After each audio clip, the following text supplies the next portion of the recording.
Hello and welcome to Better Gaming, an event and podcast series dedicated to all aspects of ethical gambling. Good morning. It's Saturday the 15th of February. I am just jumping on doing a quick video of two stories that caught my interest during the week, and both of them centered on the Gambling Commission having what you would declare as a relative success. The first is the withdrawal of stake from the UK market. And as you can see from the headline here, the world's leading cryptocurrency casino and sportsbook is unable to accept players from the UK. This is a story that I covered a couple of weeks back. It also centers on another relationship with Man City and 8xBet. So this is at the forefront of sports teams that have a social responsibility to ensure that their partners are compliant and responsible in terms of gambling. So it will be good to see Stake removed as a home sponsor of Everton, and I'm presuming this will be an ongoing story.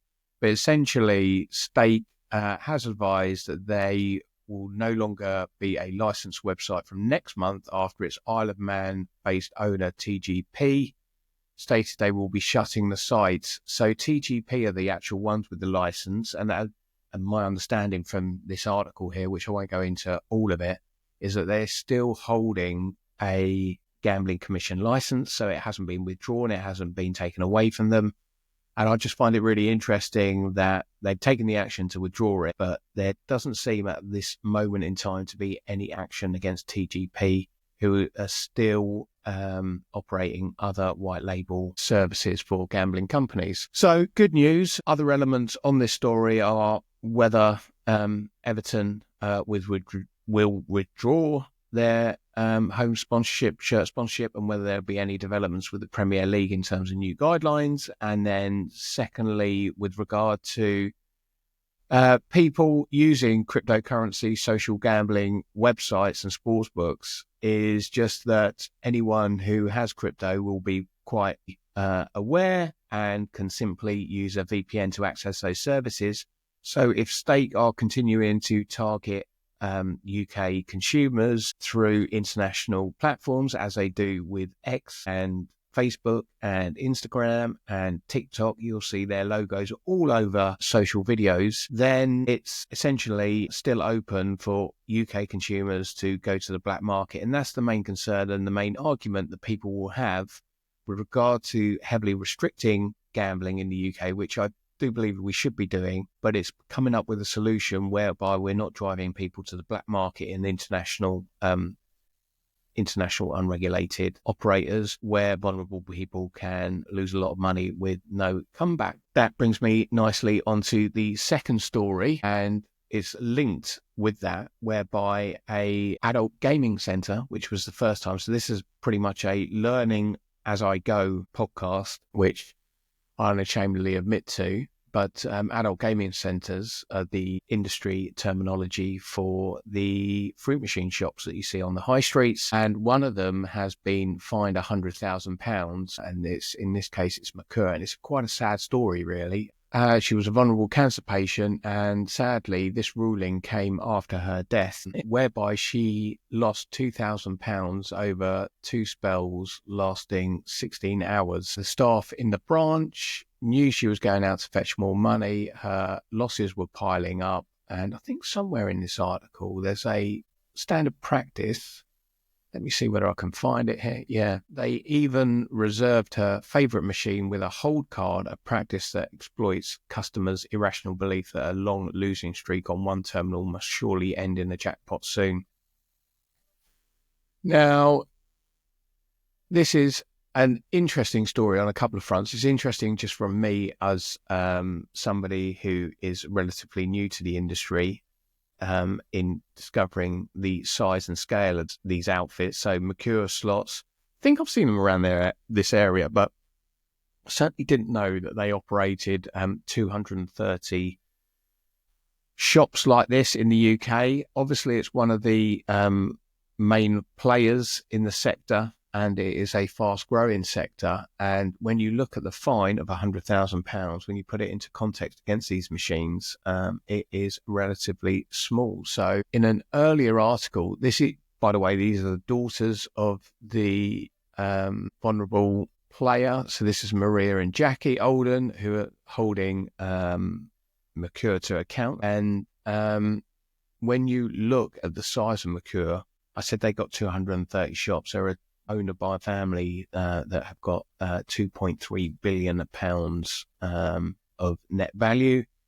And it was started, the current owner anyway, started installing jukeboxes and obviously spread into gaming machines, or fruit machines as I used to call them, but it transpires that they're not really called fruit machines anymore.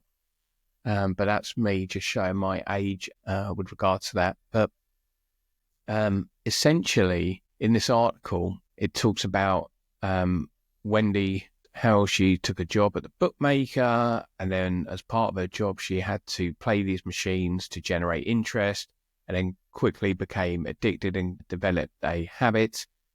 But then when you look at the article here, is it this one? No, it's the next one. Masters of Spin, how the slot machine operators are taking over the UK high streets. The Gambling Commission grade the machines by their by different levels of like stakes and returns, and it goes from A to so it's from A down to D, and A is basically we have no category A in the UK. That is with unlimited stakes and unlimited prizes. I guess that would be something that you'd find in Vegas or something like that. And it goes down from B1 to D, and D, I think, is probably something that was my first experience of gambling as a kid, which is general category D machines are low stake fruit machines style machines, coin pushers. So that's definitely something I did, and those crane grabs. So, and these can be put in family entertainment centres, travelling fairs. So that's right at the low end. And so it's A to D, but it's in that bracket of B. You can see here on the screen that it ranges from B1 to B4, and B2 in that previous article is the workhorse of these shops. So the maximum stake is £2 and the maximum prize is £500. And one of my things that just blew my head with when I was just scratching around in all of this was that when you look at it, so they say Hughes's losses help to explain why operators are doing so well. Income from the £2 a spin category B3 machines, the sector's workhorse, soared by 46% to reach a record £381 million in the year to the end of March 2023. And on average, each machine now makes £30,500 a year, sucking up the equivalent of an average person's annual salary. So whenever you walk into these places, there's one at a service station down the road from me at Beaconsfield. They've probably got about 30 of these machines. So, and I'd imagine with the transient nature of the service station that people could be hooked into something for half an hour, dump a load of money and then go. So it wouldn't be that habitual element within the community aspect of gambling. But if you're looking at 30 machines, you know, you're looking at a sizable operation in terms of revenue. But there also needs to be some accountability of it. Unsure about how to feel about this because, as it says here, Wendy Hughes lost more than £2,000 over the course of 16 hours, spread over 2 days. And she mentioned that I just kept loading the £20 in. Sometimes I'm in such days it doesn't really care anymore. So it's a really sad story. My thoughts and condolences and best wishes go to the daughters, and I hope they get some resolution to this outcome. But as you can see here from the figures where you're talking about the size and scale of these shops. So Admiral is one of the biggest ones with 275 shops from Merkur, who were the ones who were fined 230. They are big companies. Merkur, so this is an article more than 10 months old. So this was done last year in March 2024. So Merkur opened 38 venues last year as part of its UK expansion project on top of the 36 before that. They are in a high growth industry, and I know that we know where these all appear. I'm unsure on the legalities. I'm sure that the Gambling Commissioner would have wanted to fine Merkur more. But £100,000, when you look at the size of these companies, so £100,000 is 3 of these machines, and they've got 230 shops up and down the country, each with like 30. So it's really, really, it is literally small change for them. That said, there is the entertainment element of this. So just trying to find that balance of how we can make it socially good. I'm not overly convinced. My gut instinct on these things is that pretty predatory. Don't know. Anybody with any thoughts or comments? I'll be interested to hear your views on it. I'm slightly more on the negative side than other elements. If I'm looking at sports books and other activity that enhances other activities, and I haven't got a problem with it. If you're going to a theme park or an entertainment or seaside, I haven't got a problem with this. It's when there's some deprived areas on high streets and it becomes habitual, that is what my concern is. And definitely with the categorization of the fruit machines or gambling machines. So thanks very much for listening. That's all from me. If you've got any comments, just drop them in and let me know. Be interested to hear your thoughts. Thank you.